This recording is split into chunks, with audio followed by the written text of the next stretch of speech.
Alguns incidentes que ocorreram no final do mês de junho fizeram com que o atual conflito entre Rússia e Ucrânia desse um passo a mais em direção a um possível escalonamento global. Um míssil que foi fornecido pelos Estados Unidos foi disparado pelo exército ucraniano e acabou atingindo uma área frequentada por civis, fazendo pelo menos 4 vítimas e deixando mais de 100 feridos.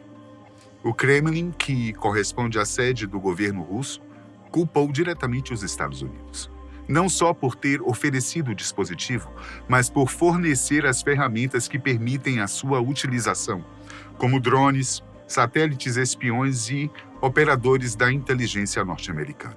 Depois do ataque, Vladimir Putin foi rigoroso em suas declarações e disse que um atentado como esse não ficará impune. Provavelmente estamos vivendo o momento mais tenso desde o início deste conflito em meados de 2022. E talvez seja a maior ameaça de uma guerra nuclear que o mundo vivencia desde a Guerra Fria, que aconteceu entre 1947 e 1991. Nesse vídeo, vamos te explicar o que realmente aconteceu, quais foram as medidas tomadas até então e o que podemos esperar deste confronto a partir de agora. A investida promovida por Kiev aconteceu no último dia 23 de junho, um domingo, e atingiu uma praia em Sebastopol, uma cidade da Crimeia, que foi anexada por Putin em 2014, por sinal, a principal cidade. Por conta do verão do hemisfério norte, a praia estava repleta de banhistas, o que ajudou a agravar as consequências do ocorrido.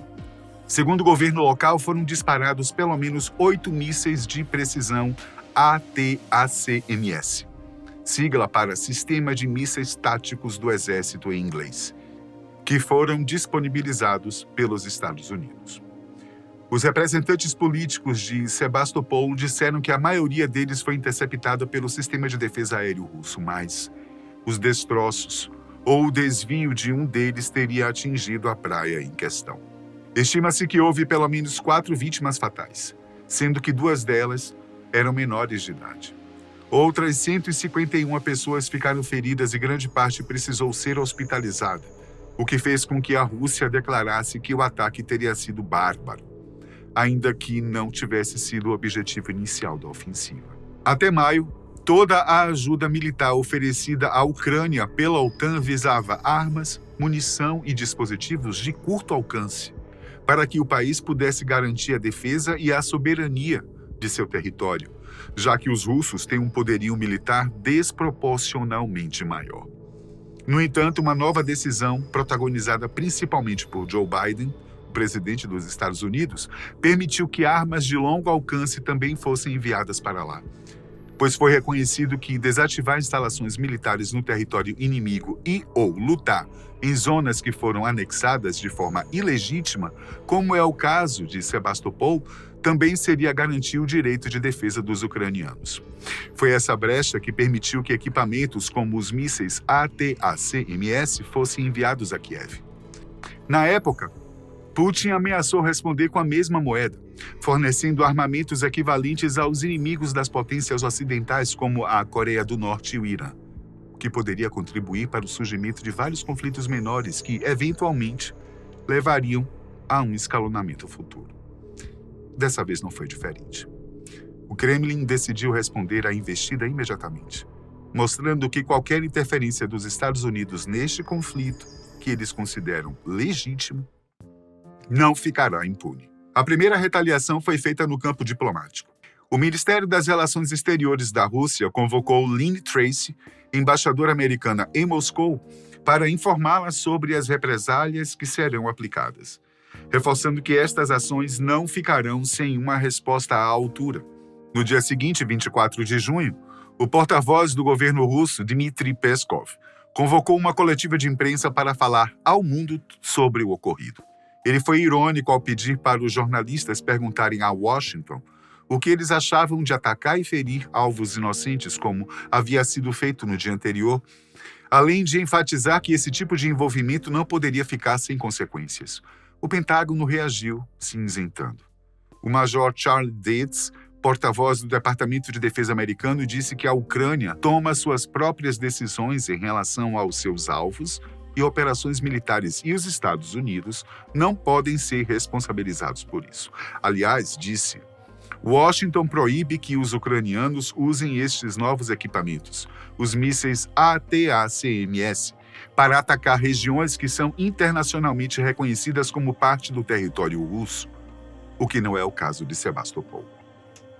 Nesse mesmo final de semana, mais de 70 drones ucranianos foram derrubados pelos russos na região da Crimeia. E Moscou respondeu com um intenso ataque contra o sistema energético da Ucrânia, reduzindo pela metade sua capacidade de geração. Tudo isso acontece enquanto o exército de Putin segue avançando em direção ao leste, sul e norte do país, uma iniciativa que não era vista desde o primeiro ano do conflito. Nessa mesma conferência, o porta-voz do Kremlin anunciou que a doutrina russa em relação à questão nuclear está sendo revisada, inferindo que os planos de Vladimir Putin podem avançar nesta direção. Um pouco antes, no dia 20 de junho, o próprio presidente russo pincelou este assunto durante uma visita ao Vietnã. Segundo ele, isso poderia ser necessário porque seus adversários estariam introduzindo novas armas táticas aos conflitos. Putin estava se referindo às ogivas com baixo poder destrutivo, que foram desenvolvidas durante o governo de Donald Trump, entre 2017 e 2021. Tratam-se de munições menores que também se aproveitam da fissão nuclear, mas que deveriam ser usadas em campos de batalha, diferente das bombas estratégicas, que servem para atacar alvos civis e industriais, buscando encerrar guerras, como aconteceu no Japão em 1945. Mesmo que sua capacidade destrutiva seja menor, a maioria dos especialistas concorda que o uso desse tipo de armamento só serviria para impulsionar ainda mais um escalonamento global deste conflito, o que sabemos que poderia levar a um colapso de toda a humanidade, como já vimos em outros vídeos aqui mesmo no canal. E Putin chegou a flertar com essa possibilidade, afirmando que ser derrotado na Ucrânia significaria o fim de 1000 anos de história da Rússia. Portanto, seria melhor ir até o fim. Contudo, Pedro Burskovsky, analista da Fundação de Iniciativas Democráticas Ilko Kusheriv, que fica em Kiev, disse que a Rússia não é mais uma potência equivalente aos Estados Unidos como era na Guerra Fria. Assim, Moscou não poderia desafiar Washington diretamente com uma ofensiva ao território ou às tropas americanas, por exemplo, pois a resposta estadunidense, tanto militar como economicamente, seria simplesmente devastadora para os russos. As sanções comerciais, que já estão bastante avançadas por conta dos últimos eventos, poderiam aumentar significativamente, deixando o Kremlin praticamente isolado mundialmente. Além disso, muito provavelmente a artilharia americana, incluindo caças, submarinos e bases de lançamento de mísseis de cruzeiro, conseguiriam destruir boa parte da frota da Rússia, antes mesmo de ser possível que eles articulem uma resposta. Mas isso não significa que os russos ficarão de braços cruzados. Para o especialista, é muito provável que Putin aposte em uma tática híbrida, fomentando iniciativas a longo prazo que provoquem um escalonamento futuro, quando o cenário for mais favorável para um enfrentamento direto. E ele nos faz um alerta. Essas iniciativas já começaram. O presidente da Rússia já iniciou parcerias, pactos e acordos com os inimigos dos Estados Unidos que poderão ser úteis daqui para frente. Entre eles estão incluídos a China, Coreia do Norte, Irã, Vietnã, entre outros, englobando até mesmo grupos extremistas que podem atuar em várias partes do mundo, até mesmo aqui, na América do Sul. A maior prova disso são as visitas que Vladimir Putin fez recentemente. Nós aqui do canal chegamos a documentar a chegada do presidente em Pyongyang, sede do governo de Kim Jong-un, onde uma nova aliança foi firmada entre as atuais nações mais ameaçadoras do mundo. A comitiva russa foi recebida com as mais altas honras. E mesmo que não tenha sido divulgado abertamente, acredita-se que várias parcerias, inclusive militares, tenham sido estabelecidas. Vários peritos já conseguiram identificar armamentos norte-coreanos como munições e cartuchos nas zonas de guerra da Ucrânia.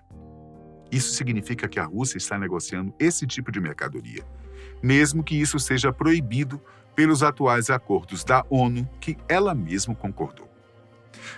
O mais provável é que Putin esteja oferecendo recursos básicos em troca, como petróleo, comida. Mas existe uma grande chance de que o Kremlin ajude no desenvolvimento nuclear do país, tudo para promover o caos em forma de retaliação aos Estados Unidos.